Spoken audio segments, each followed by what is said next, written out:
Abiyan, gusto mo gid sa pagpakamaayo gikan sa Dios? Gusto mo gid makabaton sa pagpakamaayo halin sa iya?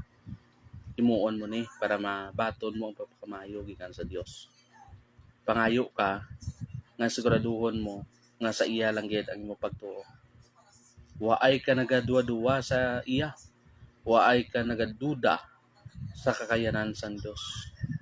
Himuon mo ang pagkamatutom nga nagapangayo ka, nga nag-expectar ka na ihatag sa Dios sa imo ang imo nga ginapangayo.